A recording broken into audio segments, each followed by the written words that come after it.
Firstly, thanks again for joining us. It's much appreciated. The support is always welcomed.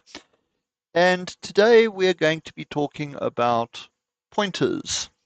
And we're going to be chatting about what pointers are a little bit more than last week's session.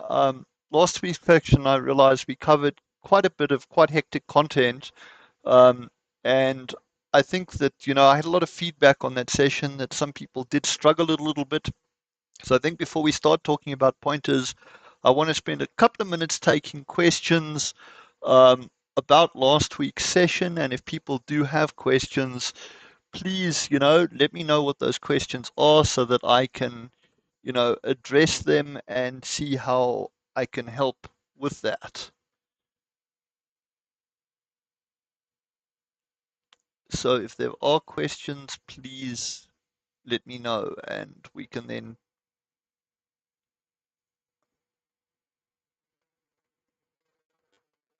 I'm also just making sure that I'm getting all the chats from the live session so that I can make sure that I can see everything. But okay, so are there any questions about last week's session before I continue onto this week's session?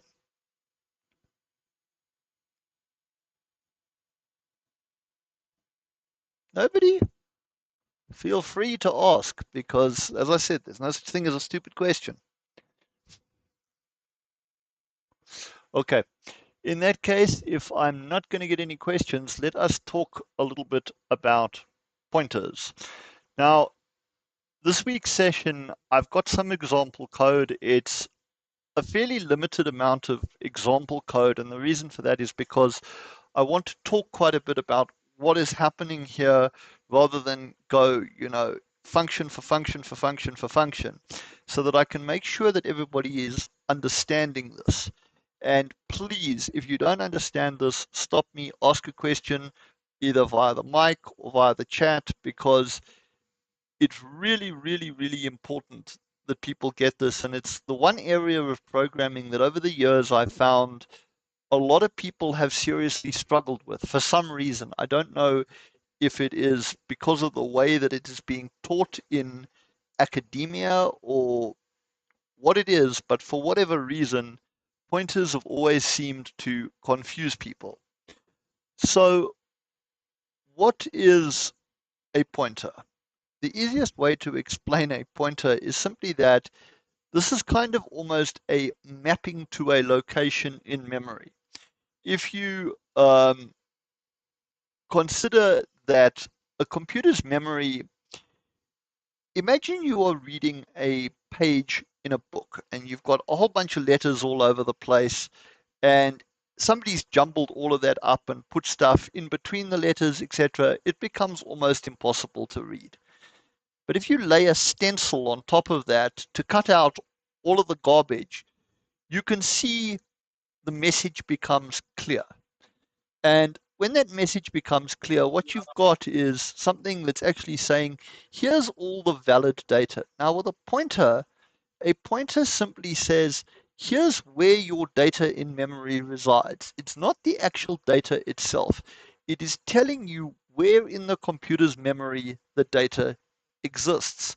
Versus if you are passing something in as the actual data itself, it's like, here's the data. Um, the trick with this is that when you pass data into a function, that data is exactly that. It gets passed into the function deals with it, and then the function effectively finishes with it. And when the function finishes, anything to do with that data disappears. Whereas if you pass a pointer and you modify the data that that pointer is pointing to, then when that function finishes, that memory is still there. It's still got the underlying data, and you can change it. The function then exits, and you've got the data available. However, that does have some caveats as I'm going to talk about. But the first thing I'm going to actually talk about here is an example of this. So on my screen, got a couple of functions here.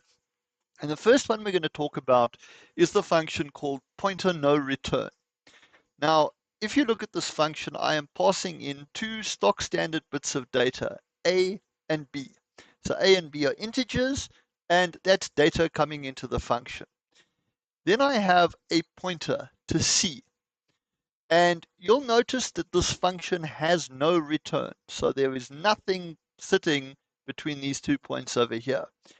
And what this function does is it multiplies A and B, and it puts the result into the location pointed to by C. Now, the other thing that I'm going to do this week is I'm going to split this window quickly and split, and then I'm going to go and start a new file here actually. And I'm going to show you at the same time, just because it's easier to do it this way, how to write some test code, because it's something I've been asked about quite a bit as well, and it'll allow me to execute the stuff on the screen fairly easily. So test code, just while we're talking about code in general, a unit test basically tests a function for a kind of static result to say, am I getting the correct result that I was expected? So you'll start a new file here and split this. And the reason for doing this is you'll see that the IDE makes it quite easy to then display what's actually happening. Now, with regards to test functions, if people have got questions about this, I'll run a full session on it. But let's demonstrate quickly how this function works. So as I said, we've got a function and it takes 2 inputs and it's got 1 return. So we're going to do something like this: for A equals 10, var B equals 50. So I've got my 2 inputs, and then we're going to declare a pointer to C. That new int basically says, make something called C and make a new pointer of type integer. That could also be written as something like var C equals int, or sorry, int 10, if I was actually making it a, sorry,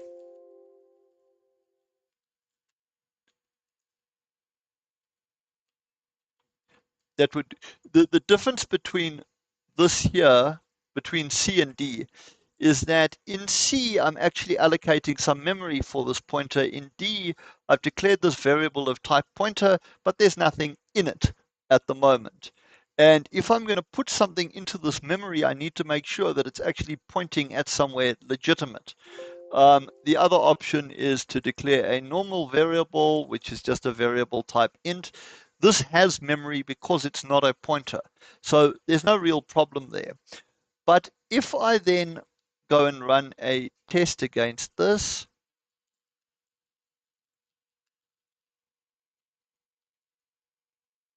testing.t, and I run this and I will say something to this effect. I will go d, just run pointer, no return, and we'll say A, B, and C.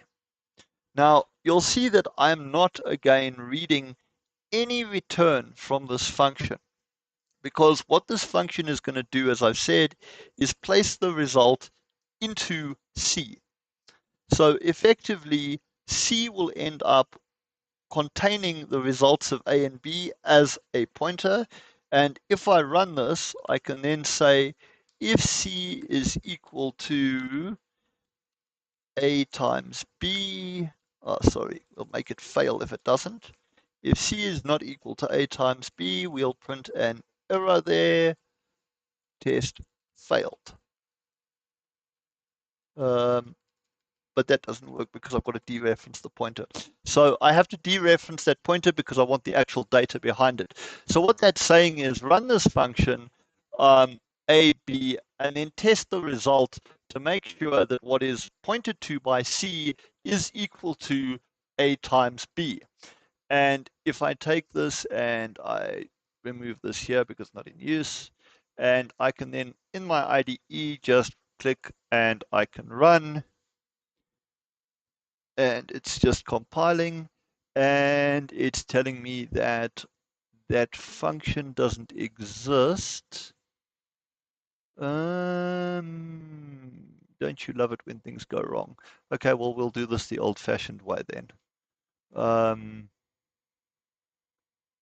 I'm just trying to understand. Sorry, these things happen occasionally.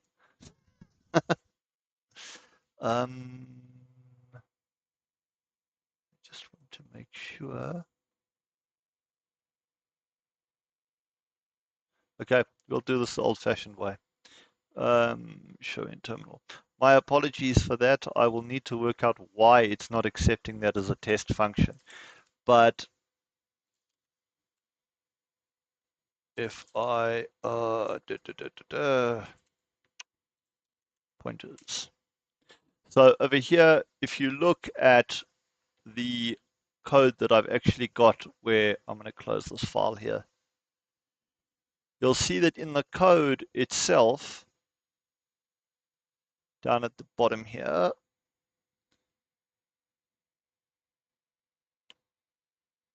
I've got pointer no return 300 300 return into int var, where int var is declared over here as a normal integer, and I'm saying take the pointer. So that is effectively multiplying 300 by 300 and putting it into the result of that. And what you see is that when I print int var, even though int var is completely declared outside of the function, it's got the result because I've put the result of that a times b into that other variable. Does that make sense to everybody, or have I lost people here? I can also split this to put the code alongside it so that you can see the code in reference. Any questions on this? Guys, I need some interaction here. Otherwise, I don't know if people are actually hearing me or not. Yeah, we are clear on this part, Andrew. Okay, great. So, yeah, sorry, go ahead. Yeah, Andrew, I'm listening, but I think I'm a bit lost here. So, can you explain again the? Yeah, sure. So if you look at this pointer, at this function, pointer no return, a and b are integers, right? Now, normally, if I had a function that said something like this, a comma b int, and I return an int and I go return a times b. What that will do is multiply a and b, and it'll return the result of a times b to the calling function as stock standard data. This function pointer no return has no return because it's not actually giving anything back to the calling function because it doesn't need to. The reason it doesn't need to is that C over here is a pointer. It's pointing to a location in memory that I'm pointing to, and I'm putting the data there, and it can be accessed outside of that function. Now, one of the questions I just got asked in the chat is why not pass by value and just return it like that? There are a lot of reasons for that, dependent on the scenario. For one thing, if I am putting data into memory that's already pre-allocated, I'm not effectively creating copies of things. It's slightly more efficient. It also allows me, as you'll see as I talk further down, to start manipulating data that is not contextual to the function and manipulating it and reading it. So I'll talk a little bit about that and we'll go a little bit further. But that just kind of demonstrates, because if you were to write exactly that same function and you were to do something like A, B, C and not return, and I were to say C equals A times B, what would happen here is if I were to run this, and I'll put it in over here, and we're going to call function's called return.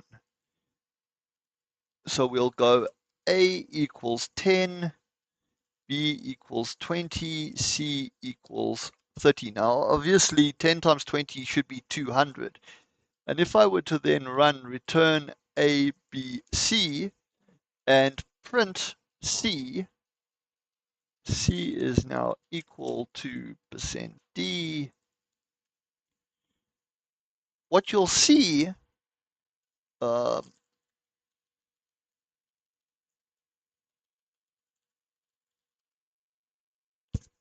is that up here, C is still equal to 30 because in this function here, C is scope local. It is local to that function.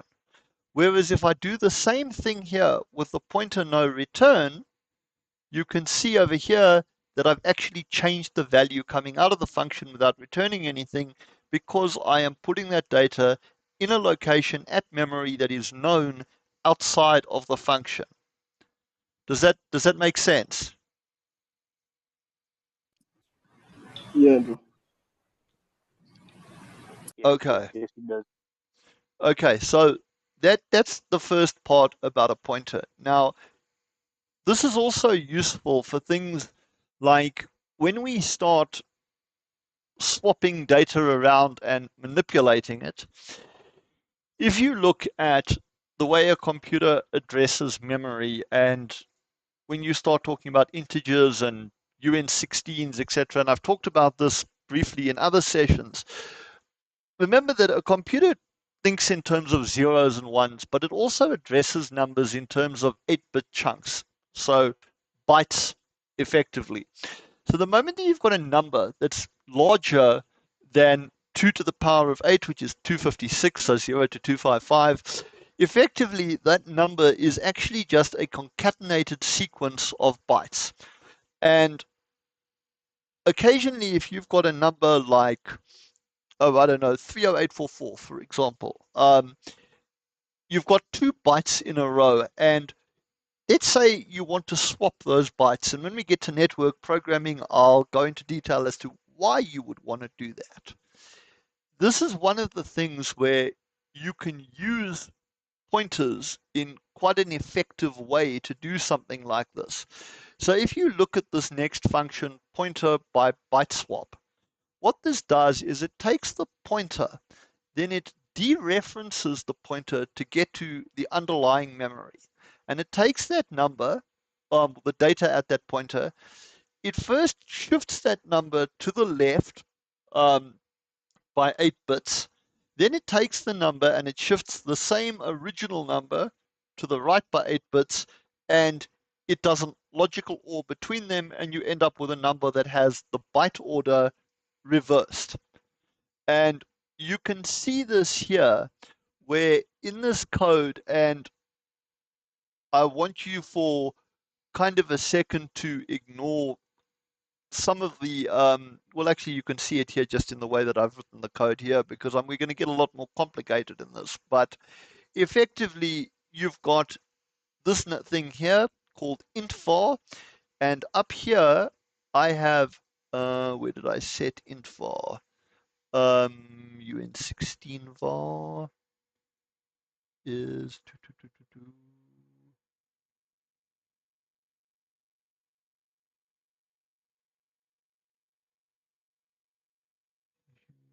I'm just checking where I set this. Basically, this thing takes this variable in here, UN16 var, and it swaps it. So what you'll see is that over here, swapping byte order of 5F90, which is the original number. And if I print this, you can actually see that. If I print it as a decimal, decimal value of UN16 var is %D, UN16 var. And then I take this, and so what I'm doing here is I'm printing it in hex. That 0x, by the way, is print this number in hex. If I print the decimal value of it again, you'll see that it'll have changed. You can see that the original decimal value was 24464. It had a hex value of 5F90. After I've swapped it, got 95F, and I've got 36959. So we've swapped it in the memory at the location. Does that make sense?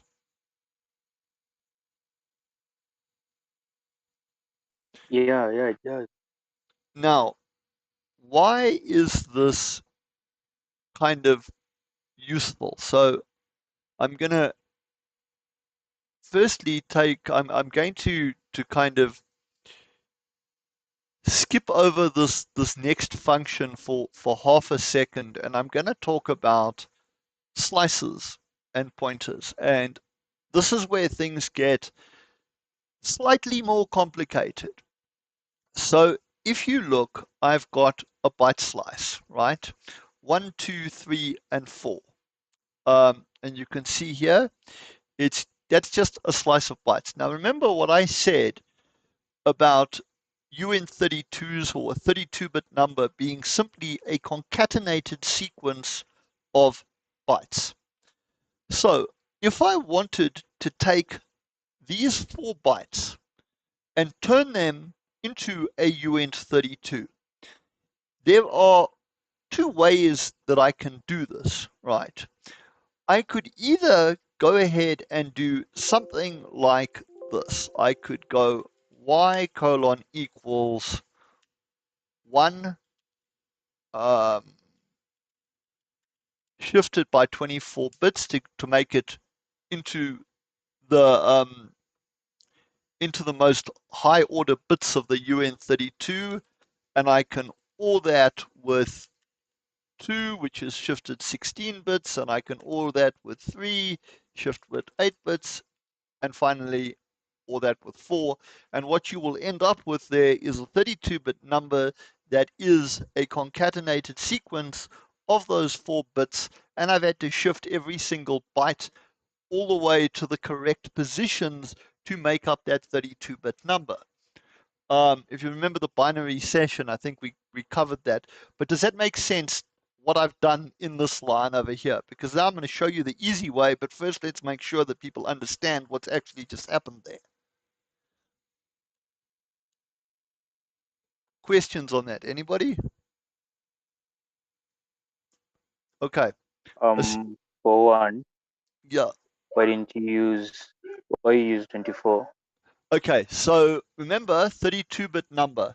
So I need to take a number and I need to shift it 24 bits, right? So that when I shift it 24 bits, remember the number itself is an 8-bit number. So if I shift it 24 bits, then the first of that number will end up actually at the 32nd position because I've moved the whole number 24 bits and then you add the 8 bits that I'm actually shifting. Does that make sense? Okay, yeah, it does now.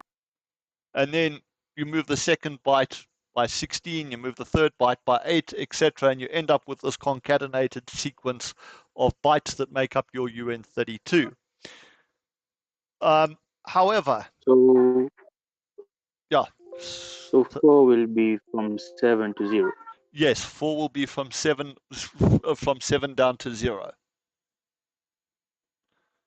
Keeping in mind that if you're counting your bit values from the right-hand side going up towards the left. So technically speaking, if you're counting bit 0 on your right-hand side, 4 will end up being in position 23 to 31. Because effectively these bytes start at the most right-hand side and you're moving them left. So if you're counting bit 0 as your most left-hand bit, then 4 will be at where it started, which would effectively end up being position 23 to 31. Does that make sense? Yeah, thank you. You can actually see this by if I were to do something to this effect. Let me open some scratch code here.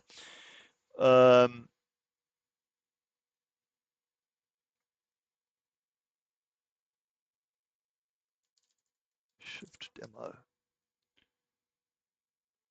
Um,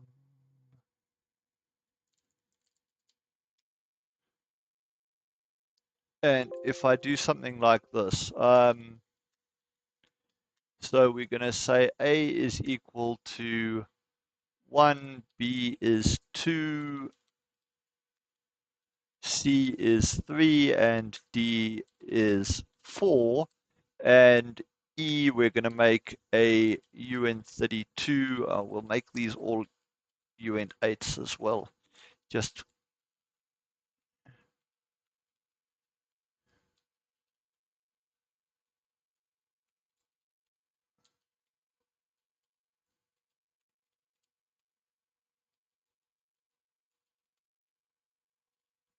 now, if I were to print E, right? So if I print the binary representation of E, 32B, comma E, you'll see that when I run this right now, E is obviously going to be 0. So let me just open this in a terminal window.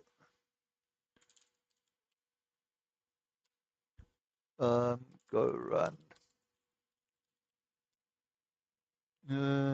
Helps if I set this as a package main because I want to run this. And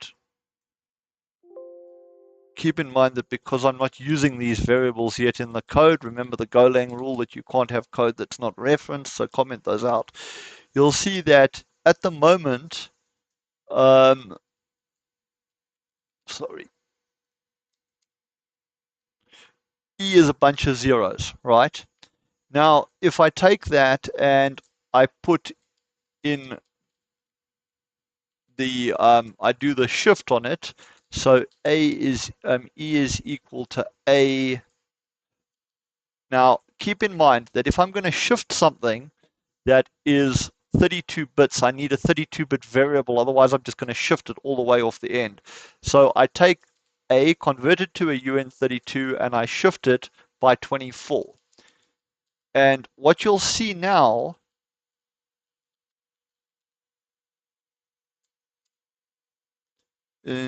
sorry, it's an equals.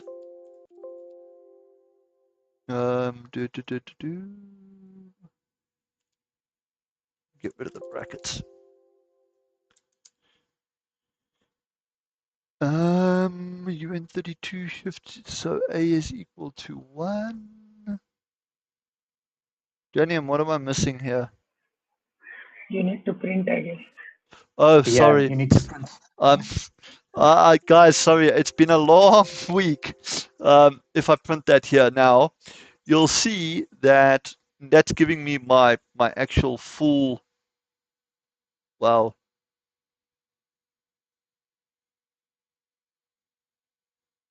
is A new Yeah. line will be there, I think. Yeah, there is a one. yeah, there's no new line. There we go. That helps. There we go. So you can see that 1 is now sitting all the way over there, right? If I now take that and I do the same thing again, except this time I go E is equal to E logically ORed with B that I'm shifting by 16 bits, uncomment B over here, and I print it again, you'll see that now B is sitting over here, and remember this is binary, so 2 is the second binary bit that's set. So if you count this over here, that's what I've actually put in there. From that 0, it'll be 8 bits to that over there. And if I then add on finally, well, second from finally, and I go C, let me just put them both in at the same time this time.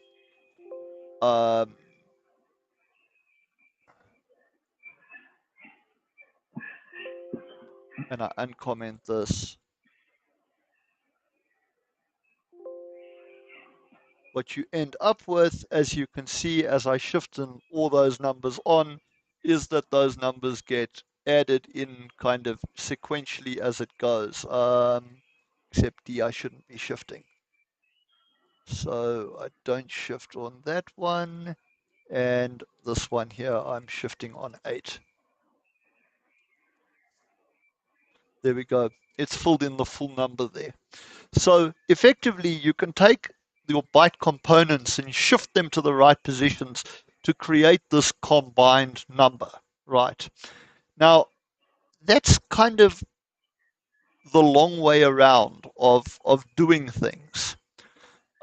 This is the shortened syntax of all of that code that I just wrote, by the way, in a single statement. 1 shift, 2 shift, 3 shift, and then 4. However, what if we get smart and we use some pointers? Excuse me. Yeah. I'm sorry to interrupt. No. When we shift to 24 bits, does it mean we're putting 1 at position 24? Bit in that 1 32 being, bits. you're putting 1 being 1 as in the 8 bits that make up the number 1. So remember, 1 in binary, in a byte form, will be 7 zeros with a 1 on the end. So it's 8 bits.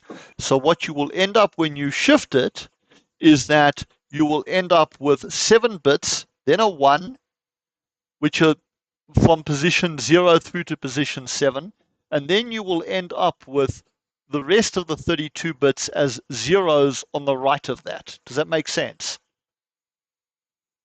So if I were to print, look at what happens when I print the binary for the number 1, right? Binary value of byte 1. 08B.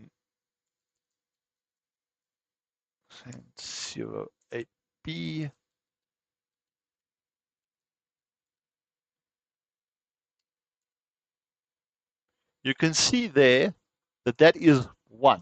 It's got 8 bits. The final bit is going to be a 1. So when I shift that 24, right, you end up with this over here. And then you end up with 24 bits over there set as 0. Does that make sense? Yes. Okay. So you've got to think about it in those terms. You're shifting an 8-bit number there. So that's why you shifted 24, because you've got to account for, the fact that you actually have 8 bits to start with. Okay. That's clear. Okay. Thanks. Hi, Andrew. Hi, Andrew. Babu here. Yeah. Yeah. So if I have this number 1 as 8-bit and I want to make it 32-bit, I don't want to shift. So how I can convert to Okay. 32-bit? So if you've got 1 as a uint8 over there, right? If you cast this thing straight to a uint32, like this, uint32A, right? You're still going to have a number that is 32 bits long, right? And the compiler will adjust it. You don't need to shift it to do that conversion.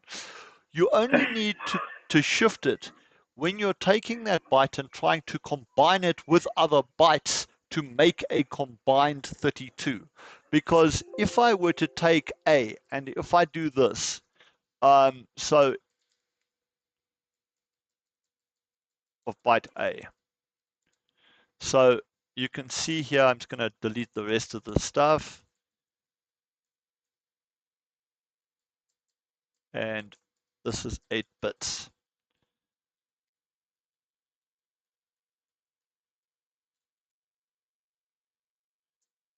So that there is printing straight 8 bits, right?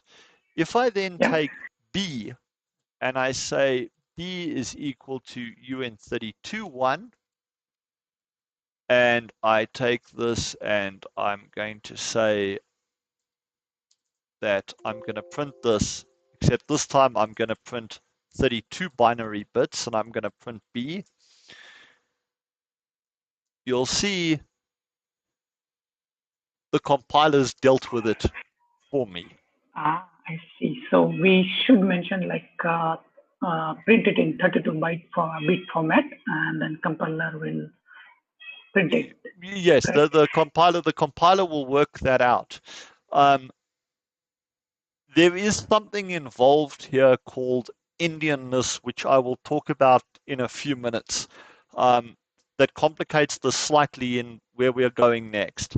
But effectively, when you shift this, right, if I take 1 and I shift it by 24 bits, effectively what I'm doing is I'm moving that 1 and making it much higher order in the whole binary bit, and the number actually doubles every single time that I shift it.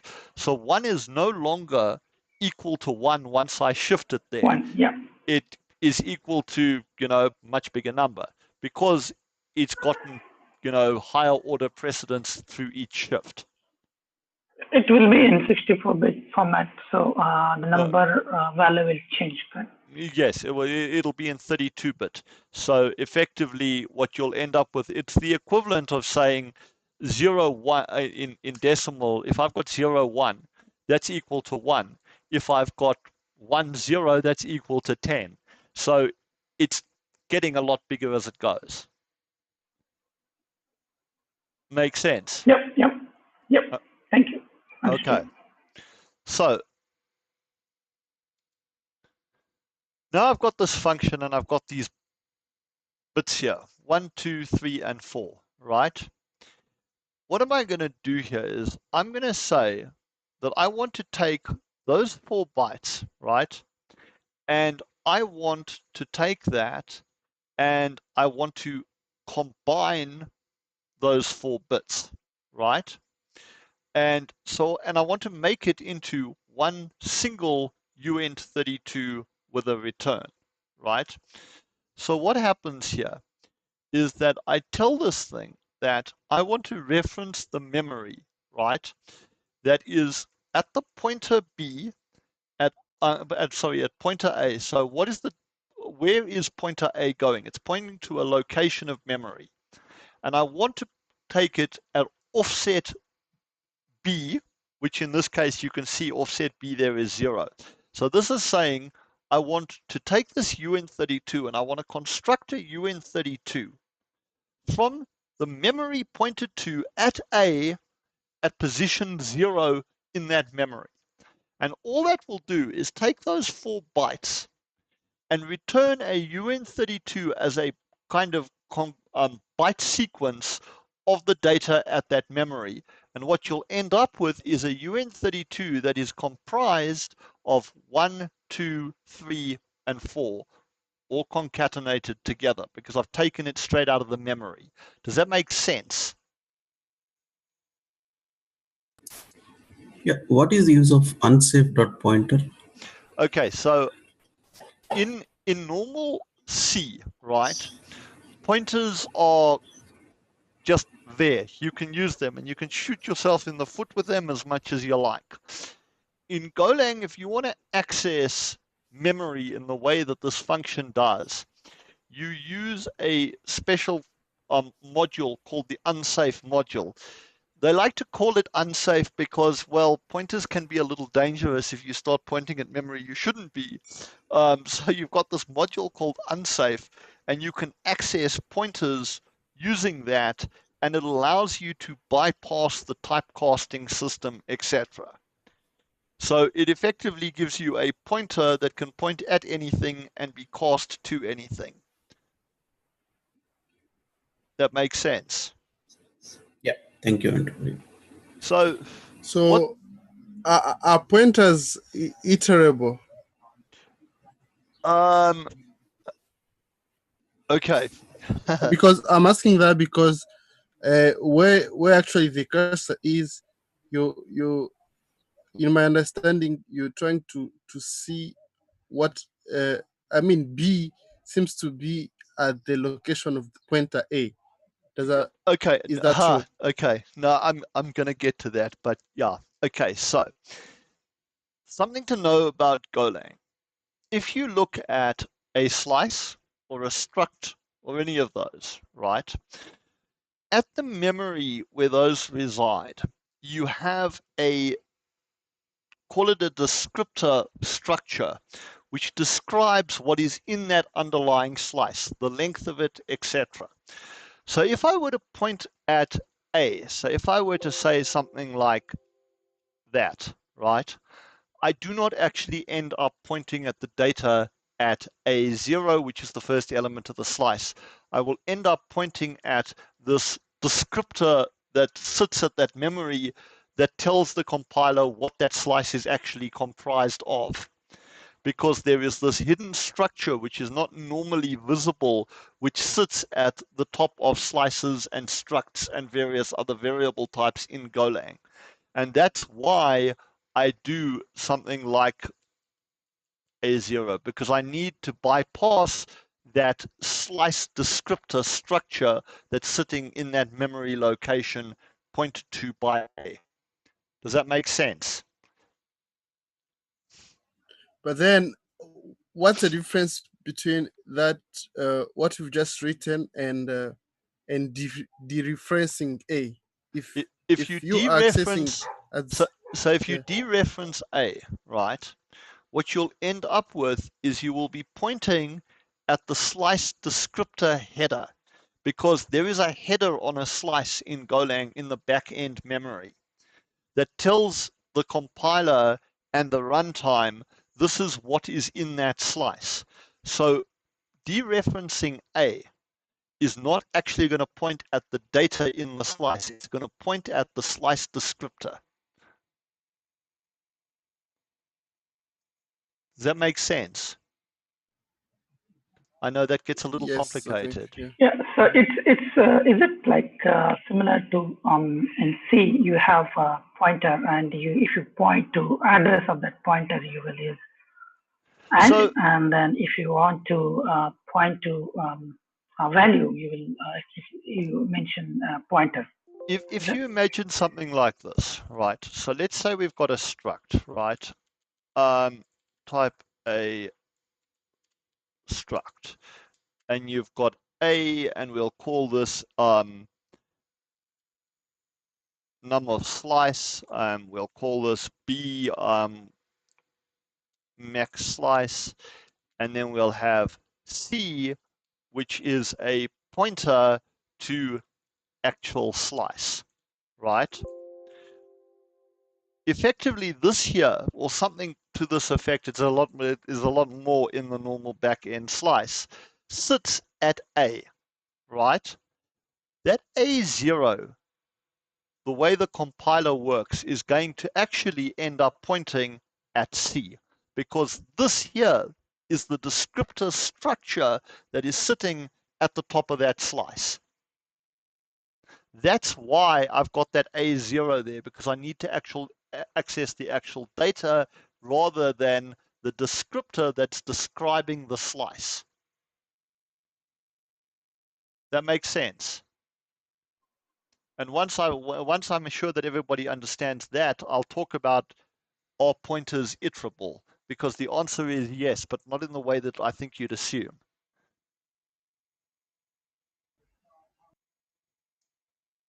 Yeah, okay, I wonder. okay, good. Does this make But then, sense? yes, it does. But the 0 is by default. So if you say A1, it wouldn't reference to anything. Oh no. Okay, so A1, right, would be the next value of, it would reference to 2. It would be pointing at 2.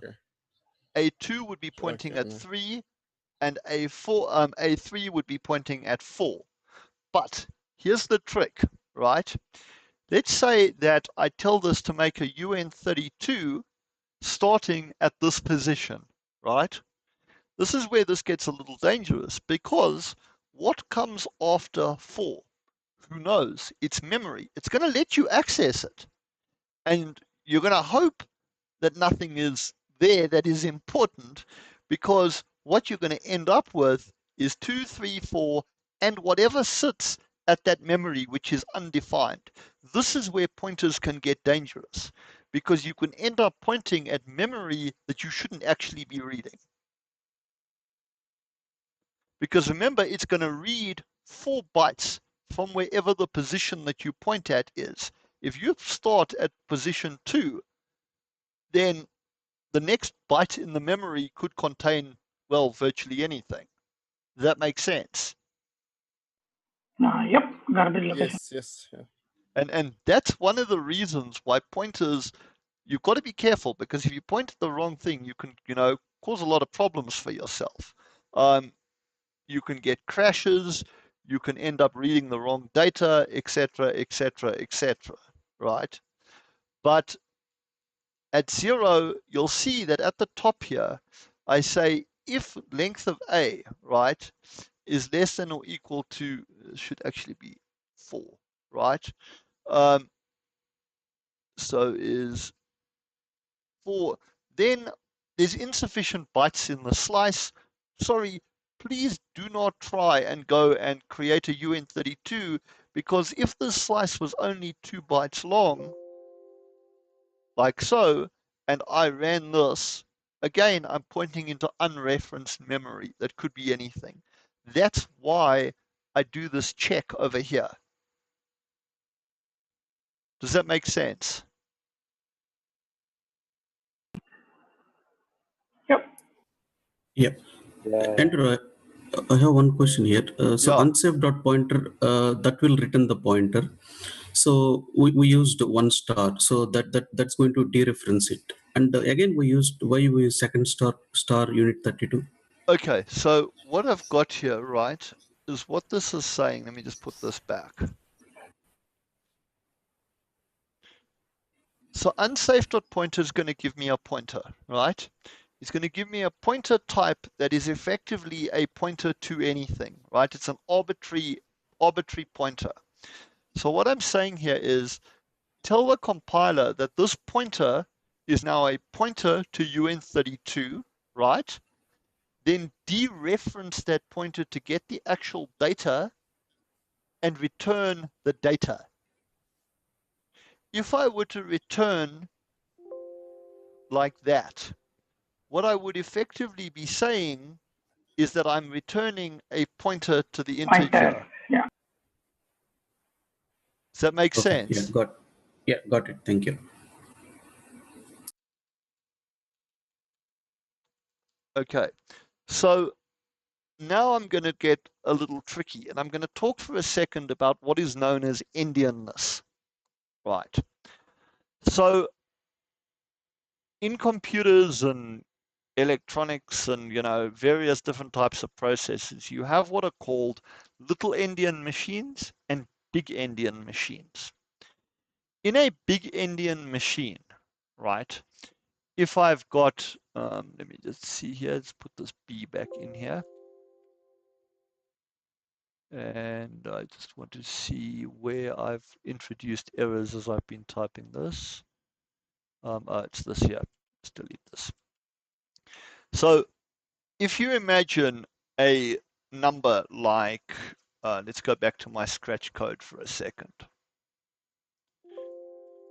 Firstly, what you need to know is keep this in mind. As a general rule, any modern machine that you're working with is going to be in what is known as a little endian machine. But now I'm going to show you something, right? Let's consider this. If I take A and I make it a UN16, right? And I'm going to make that UN16 as 1. And I print the binary for that over there. %08B A. What you'll see is when I run this,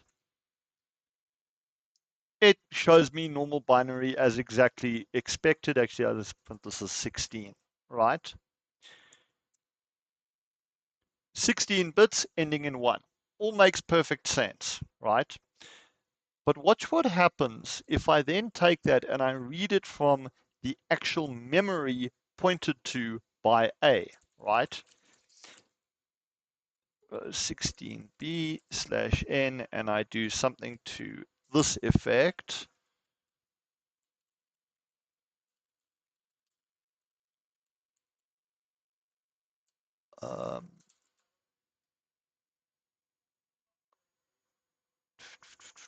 I think, unless the compiler is really smart. Okay, so that is still working like that.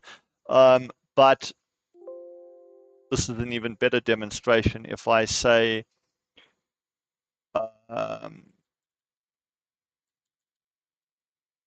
28 binary, and so now what I'm going to do is I'm going to take that UN16 and I'm going to print A, right? Now you agree that over here I've got 0 to 1, and effectively when I print A, I should see a bunch of zeros, right? But I don't, because it's a little endian machine. In little endian machines, your byte values on numbers are reversed. So effectively, if you look at a number, a UN32, that is made up of 4 bytes, right? Like that, in normal human readable format, a little endian machine will actually store it like that. So you've got to be careful, because effectively what a little endian machine does is all the data in its byte order is stored in reverse, just to complicate things. This is why, if you look at network data, they refer to host byte order and they refer to network byte order. Host byte order effectively means little endian in most cases because of most processing, but in network data, the data is almost always stored in what is big endian format, which means the numbers are in the correct order. That means that if you read a byte string of networks in most protocols, you have to take those 4 bytes that are supposed to make your UN32 and you've got to reverse them. Otherwise, you're not going to get the correct data. That's the big gotcha. Does that make sense? Or have I just really confused everybody? No, no, I get it. Thanks. This is a really important thing, like which you cannot easily understand. It really needs something like you should Yeah, experience a situation and then only you will get it. yeah. You see, if I write something like this, right, func is big endian. So I want to now test whether or not my machine is a big endian or a little endian. And I go A equals UN16 0x0001, right? And I go if star it's star UN8 unsafe dot pointer pointing to A is equal to 1, return false, return true. What that says is, if my machine is a true big endian machine, right, then what's going to happen here is that A, as a UN16 being 1, right, is going to contain 2 bytes, 0001, in that order. A being the lowest order byte because it's 1 is going to be on the right-hand side.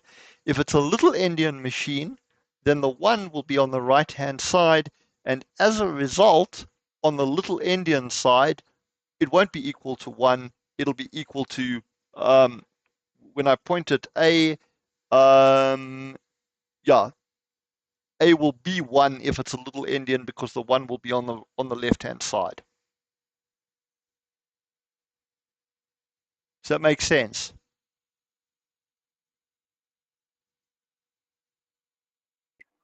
Yep. So Thank you. Yeah, I was about to ask you like how we can check whether this machine or no, it's a big endian or little endian. So thanks. Yeah, and this is incredibly important because if you're doing any form of low-level network programming, remember that, as I said, most data in networks is always going to be in big endian format. Unless you're operating on some fairly specific hardware types, what you will find out there is that most machines you'll be working on are the exact opposite. So the byte orders end up reversed. And that becomes very, very important from when you are reading data from a network, that you remember that if you are on a little endian machine, the chances are you are going to have to swap that byte order. And that references back to this function over here, where I've got a pointer byte swap of UN16, and I'm swapping the bytes. That is how I'm converting it from the big endian data that's coming off the network to the little endian data that my machine can read in a way that makes sense.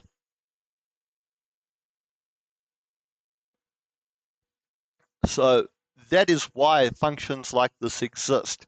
It gets a little bit more complicated when you want to start swapping UN32s around, obviously, because in a UN32, to swap them, remember that if I've got a number that is comprised of 0, x 3, and 4, and I then take, say, and I want to swap these byte orders, so I will shift 4 going over there, and I will shift 1 such that it goes over there, and effectively to swap this, where the problem comes in is with 2 and 3, because if I shift 2 and I shift 2 by 8 bytes to the right, then I've still got this 1 over here that I need to eliminate first.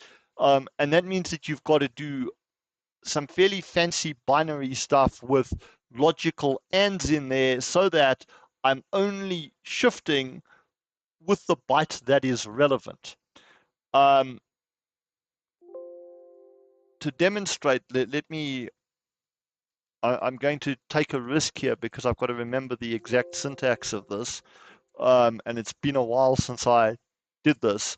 But effectively, if I do something to this effect, mask 8 colon equals UN32, that means that basically it's a UN32, but only the last 8 bits of it are set. This is just written in hexadecimal because it's a lot easier to write this in hex. Mask 16, 0x0000FF00. Mask 24 is 0x0, and mask 32, which you shouldn't ever really need, is written like that. And if you wanted to then swap a, sorry, this should be 32 and 32. If you wanted to swap a, if you have something like x equals 1, 2, 3, 4, 5, 6, 7, 8 as a decimal, to swap that, it would be something to the effect of x is equal to x ampersand mask 24 shifted by 24 bits, so that I'm only ending up shifting just the last byte and getting rid of anything else. Then I could OR that with x ampersand by mask 16. I don't actually need this one here. And take that, shift that by 16, etc., etc., etc., so that, and then you'd shift in the other direction on the other 2 bytes. And you end up with this thing where you've got to eliminate bytes, and it gets quite complicated. I think I actually have an example function of that. Let me see if I open from my production code base. Let me see if I've got a good example of this.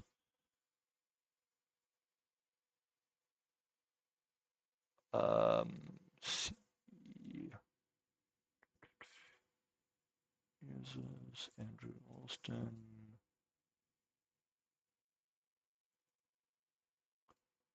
Source.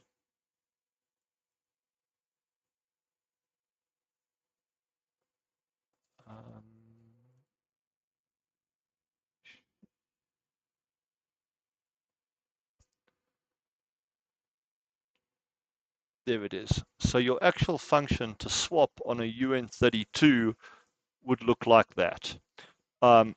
Take the byte, your first byte, eliminate everything that comes on the higher order and shift it by 24. Take the second byte, shift that by 8, then shift the other 2 bytes in the opposite direction, and you end up with a byte swap. It's a little complicated. Take some practice to get it right.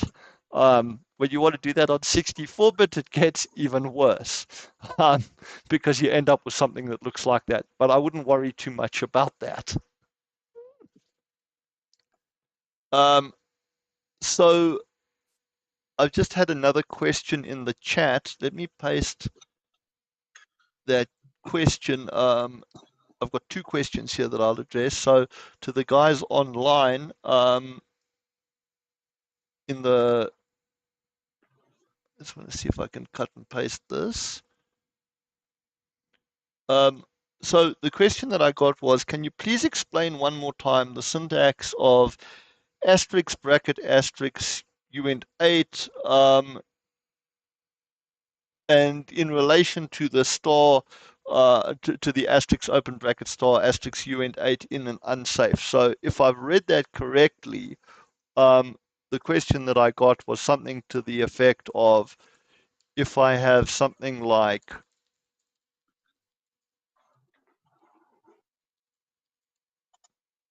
what is the significance of this? The person who asked that question, can you confirm that I've read your question correctly?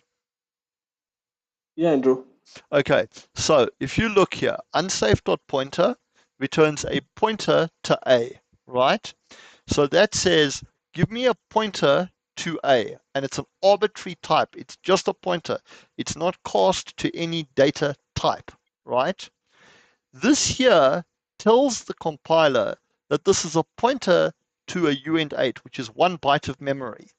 The final star here dereferences that to return the actual data at that memory. So if I were to do a UN16 over here, right, then the dereferenced data that comes back would be 2 bytes long. If it was a 32, it would be 4 bytes long.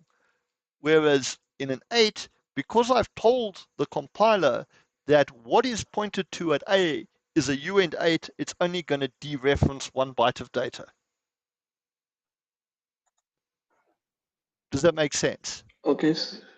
Okay, so Andrew, so if I have understood correctly, so when you do unsafe dot pointers for any variable, so the data it fetches from memory is basically without any typecasted, and Correct. we are using uint8 to typecast it just, Exactly. and one Correct. more star to dereference it.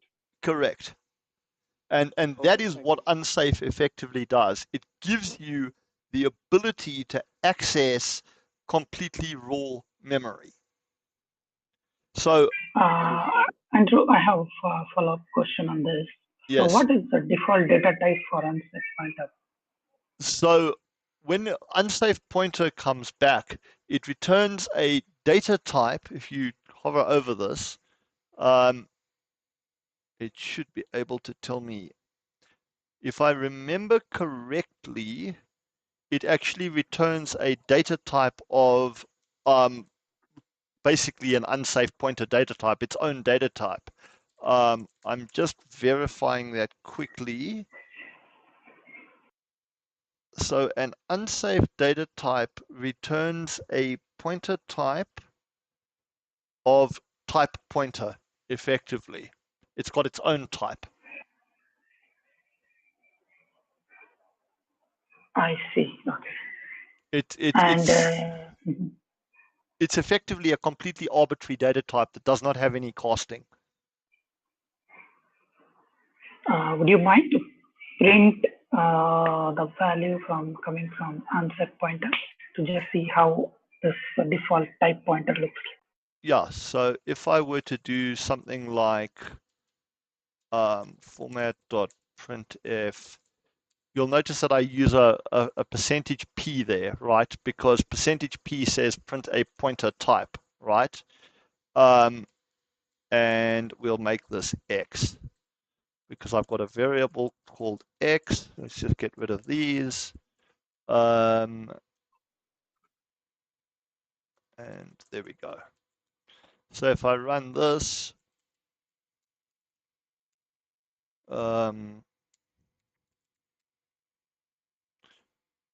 that's the pointer. It's the memory location of x.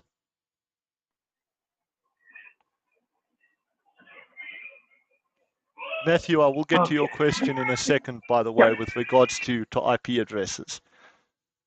So before I had another question from Matthew Chikwende, which I'm going to address before I get to your question, Daniel, effectively with regards to IP addresses, because all of this binary masking is very relevant to IP addresses in networks. So consider this, right? I've got an IP address of in a string format, right? Which would look something like actually let's go 1, 2, 3, 4, right? If I've got that as an IP, that is a single IP address made up of 32 bits worth of numbers, right? Now if I've got IPCIDR colon equals 1, 2, 3, 4 slash call it slash 8, right?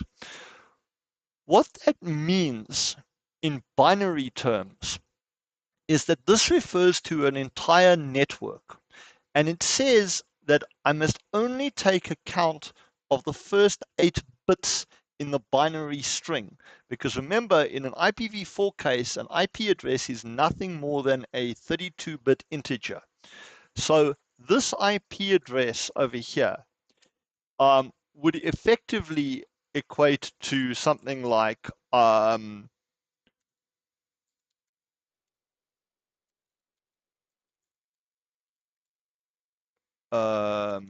UN32.1 shift 24, or UN32.2 shift 16, or UN32.3 shift 8, or UN32 shift. Okay, I don't have to shift that, but I do have to bracket these.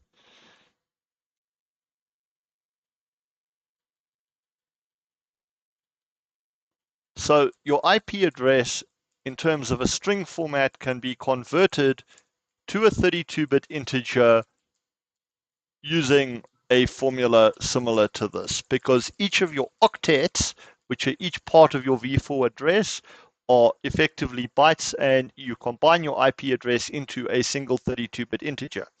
Now, the moment that you apply a mask, like a /8 or a /24, etc., what that effectively says is only the upper portions of the IP, the upper binary bits of the IP address, are valid. Everything after that is all set to zeros, and any IP address in that piece of the address after the higher order bits of 8 bits is valid within the range. Does that make sense?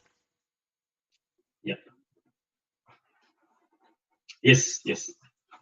So that's kind of how you can do IP address matching as well. So say, for example, right, I had 1, 2, 3, 4, and I wanted to know where I had an IP subnet of equal to 1.2.0.0/16, right? I could say that my IP subnet is going to be effectively equal to that, right? If I convert my IP to a UN32, and I can then say that so long as my IP subnet is greater, is less than or equal to my IP, and my IP, you can effectively do a calculation to basically say that your IP has to fit between that and the end of that range.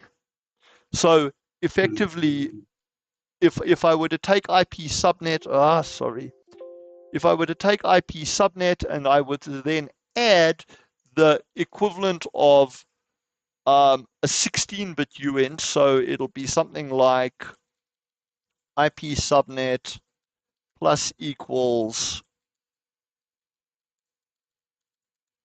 So effectively, I add that, right, to IP subnet n. That'll give me the network address, and I can then say if IP is less than or equal to subnet end, and IP is greater than to equal to subnet, I then will know that this, whether or not this IP fits within that range. It's a simple way to work out whether or not something fits in the range. Mm. Okay, I get it. Does that make sense to everybody? Yeah. Now, for me, it's okay. Now I just realized the first 2 bits say in a mask, it's shift 24 rather than shift 8. Now I get it. Yeah, because you're operating from the highest order bit. Yeah. So think in terms of binary. So a 32-bit number runs from bit 0 being your highest order bit to bit 31 being your lowest order bit. This mask refers to your highest order bits within the address. Yeah, now I get it. I just see that it's reversed because you have to start from the high order. No, it's okay. We can continue. Thanks. So everybody okay with this so far?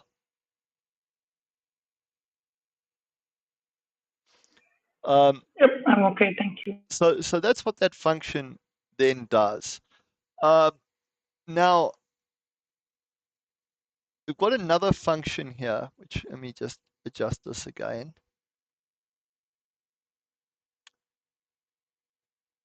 Which we're going to, okay, so I covered this last week. Effectively, remember what I said in terms of, by the way, Danium, I think on that slice, Danium asked me whether or not I could print a reference at some point.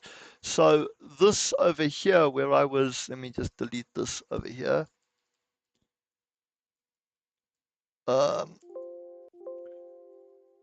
I think I essentially see it in your terminal window. Yes, this here is effectively printing a reference to X.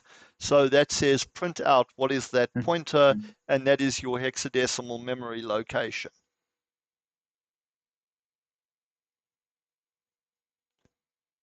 So I hope that answers that question. Then, yep, makes sense. Now, keep in mind what I said about slices and modifying them and that header. If you look at this modify slice pointer, I want to append something to that slice. I pass in the slice as a pointer, dereference the slice, and then I append to the data at that location. So that just talks about how to modify slices in a function by passing it in as an integer. And the whole point of this is that as you go forward and you're playing with pointers, there are a massive amount of applications for this. Because if you start looking at network data, so I'm going to move off the compiler and I'm going to talk for a second. I just want to pull up something here quickly in another window and then see if I can share that window with you.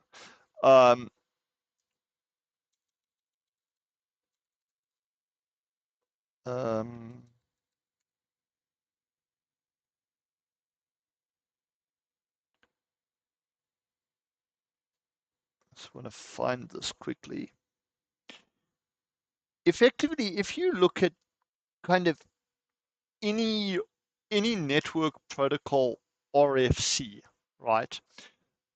What you'll see, let me see if I can add a window here, and hopefully I don't screw this up, but I'm going to attempt this. Um,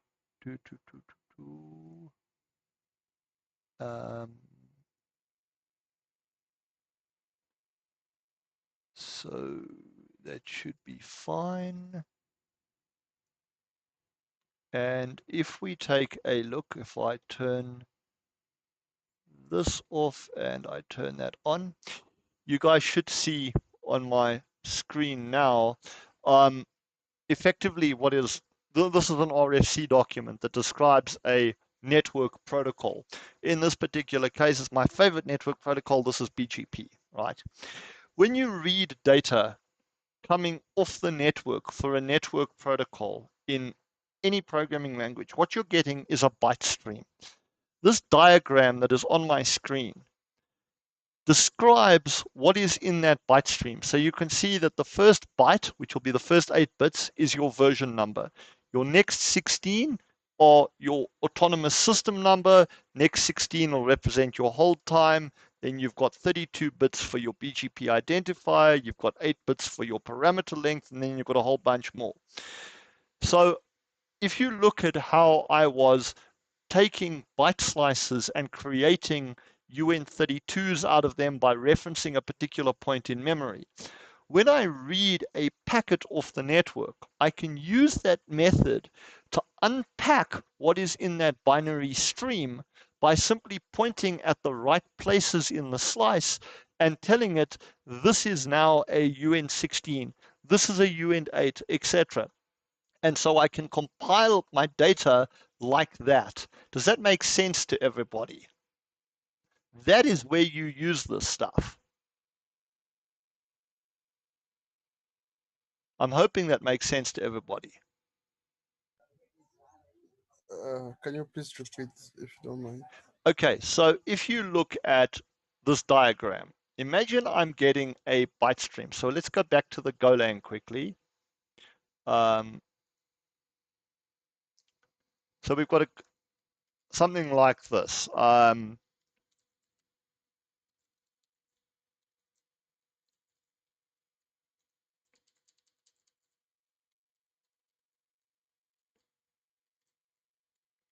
Right. So imagine this was a packet received from the network, right? Now, in that previous diagram, it said that the first 8 bits are the version number. So in this particular case, right, this byte here in the byte stream coming off the network would be the version number. So the version number would be 1. And the next 2 bits in that diagram said that the autonomous system number was the next 16 bits. That equates to 2 and 3. So the autonomous system number would then be something like 0203. And by dereferencing this whole slice with pointers and making it point at different locations within that byte slice, I can take that network packet and unpack it into its individual components by simply referencing the memory that I've got that in and telling it that this is what's at that memory location. Again, it comes down to a stencil approach where you're trying to read something and letters are all over the place. All that you're doing here is pointing to the right data so that you know what decodes to what. Does that am I making sense? Yes, yes. So in this case, you refer, maybe if you want to do packet analysis, right? That's when such operations can happen. Yes, and if you're reading any protocol off the network, you're going to have to know what you're reading if you're reading it at low level, right? So say, for example, you wanted to go and write a program that communicated with a network on BGP as an example, as a routing protocol, right? That protocol is going to send you data in raw byte format. It's going to be byte after byte after byte after byte. You've got to know how to unpack that data. This is the most efficient way to do it, by simply pointing to the right points on the data. Does that make sense? Yes, yes. Okay. So I'll give you another example of this, right? Let me open something here, which is code that I actually wrote for something else in the last day or so.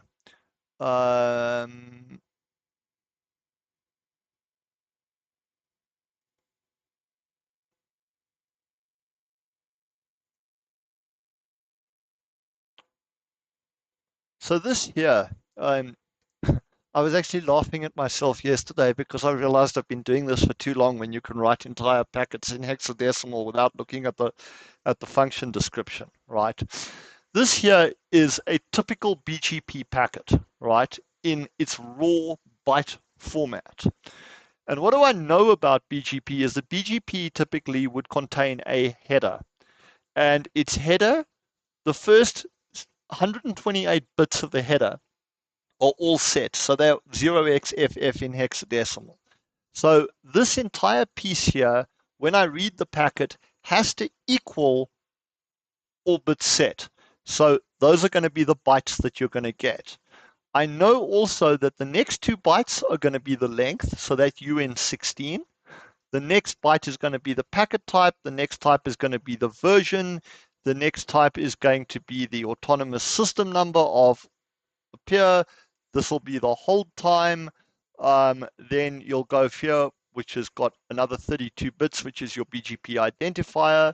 And then you've got a length of optional parameters over here, and then a whole bunch of optional parameters that follow in terms of parameter code, length of parameter, actual parameter code, number of bytes within that, and then the parameter itself, and so on and so on and so on. So you can take this entire byte string and unpack it by simply pointing at the relevant places in it and then casting them to the data that you actually want to read those values so that you can process them accordingly. And that's the major use that I know in my coding that I use pointers for, is to be able to unpack this data in a way that is efficient by simply knowing the offsets of that packet for the relevant parts of the data. Does that make sense?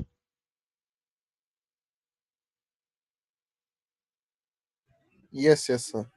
And what you'll see is that if I were to open another piece of code where,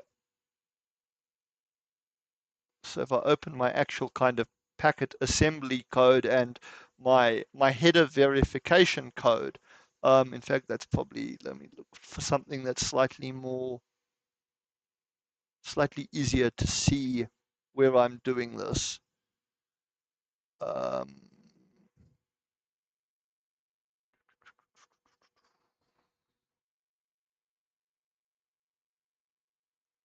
.go. So BGP open packet, version, ASN, hold time, BGP ID, and then the capabilities. So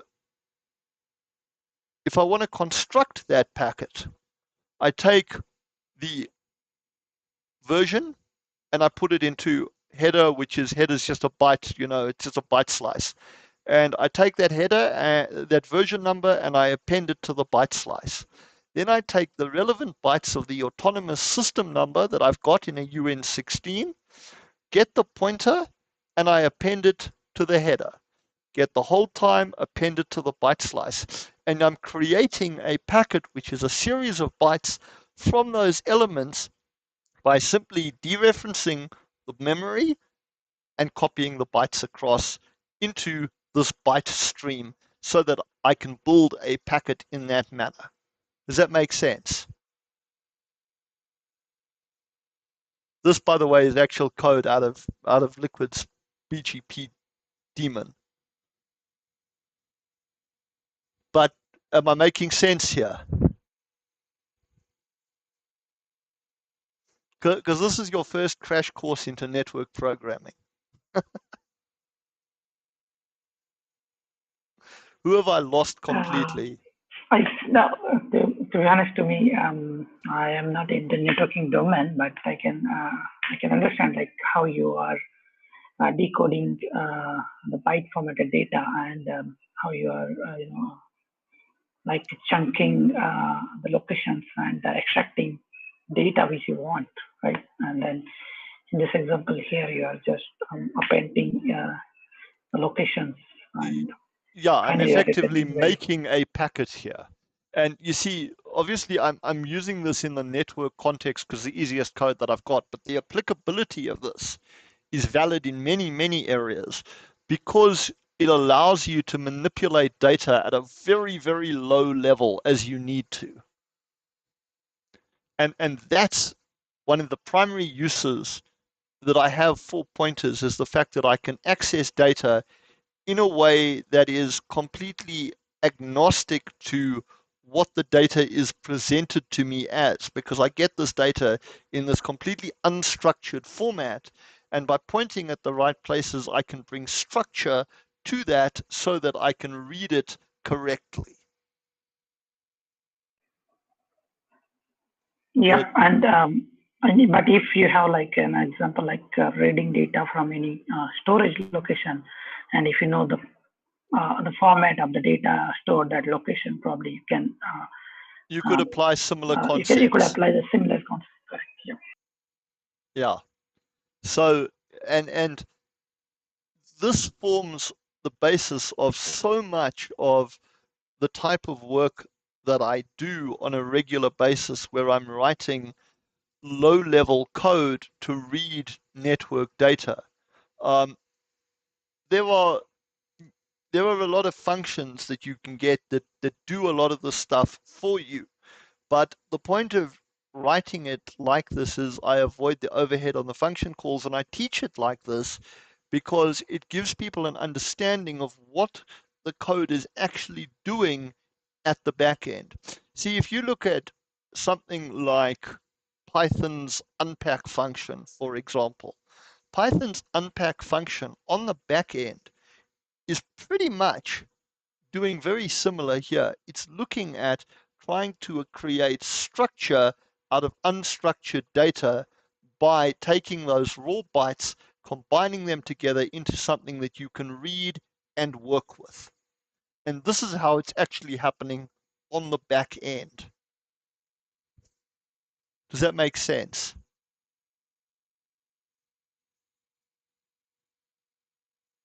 I'm hoping that, you Yes, know, it does. so that is what pointers are effectively. Pointers are nothing more than pointing at a memory location in a completely type agnostic way, and then using the data where that pointer points to as whatever you want it to be. That's a very powerful concept. And what I would say is play with some code on this. Get to know this, because you'll find applicability in this in your normal programming as you go. But you'll find that applicability through really exploring and playing with this. And I'm hoping that I've given you guys enough that's made sense, that you understand the concepts. This has actually taken quite a bit longer than I thought it would, because I was going to do a second session this week with regards to the one other really important concept that I want to cover with you guys before we start talking about practical programming with Go, which I'll start in 2 weeks, when we'll actually start writing, practical applications using what I've shown you up till now. But what I want to cover with you next week has to do with channels and concurrency in code, because this stuff with regards to pointers, when you start talking about running code in parallel and using channels to communicate between different routines that are running in parallel, when you're using pointers in that scenario, you've got to start being careful, because you're pointing at the same memory, and if you change something in the one function, you can change something in the other. And so pointers are very relevant as well when you start considering code that is running in parallel, referencing the same data that's pointed to by multiple functions at the same time, particularly if you're changing that data, which is why an understanding of pointers is very critical to understanding what you can and can't do when running multiple parallel routines that are referencing the same shared memory space. If that makes sense. So Yep. I'm going to leave it there for this week, but I'm hoping that everybody's got a good grasp. If I got any questions, either from Facebook or YouTube or on this session, anything that I can answer, obviously, as per normal, I'm available on WhatsApp. I'm available, via my LinkedIn profile or via Facebook if you've got any questions. Also, comments on the YouTube channel. Feel free, by the way, if you're watching the YouTube channel, to hit the like button. It's always helpful to grow the numbers. But yeah, if you've got any questions, please let me know them either now or later, and let's see if we can address them. But I hope I've given you guys something that is really worth considering and thinking about over the week ahead before we start on the next session. So any final questions or anything else before we call it a day?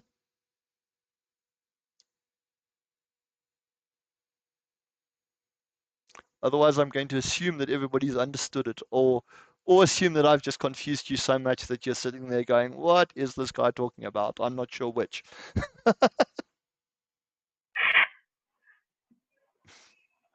To me, this is my first Golang session, and just referencing my previous knowledge from C programming, and this gives me really great insights, like how the pointers works in Golang. And yeah, thank you so much. Thanks. I really enjoyed this session today, and I learned something which I started a decade back, right? So thank you. Yeah, no problem at all. But thanks so much, and for you guys that show up each week and put up with my rambling and my occasional mistakes, it is appreciated. I enjoy teaching the sessions, and as I said, next week we'll talk about concurrency and channels, and from there we'll move into writing actual practical applications.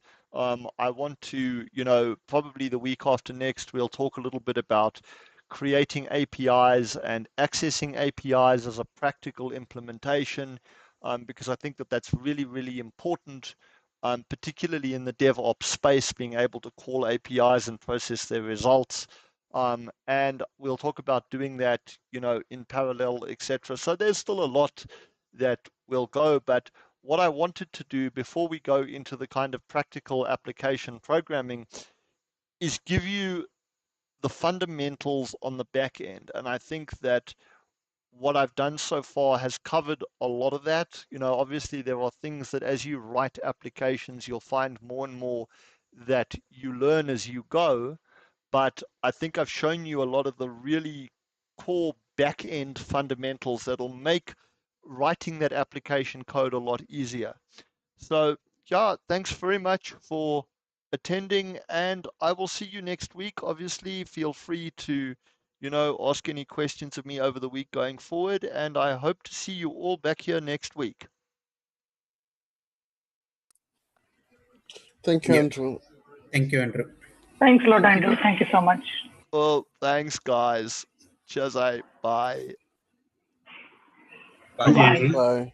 Thank you.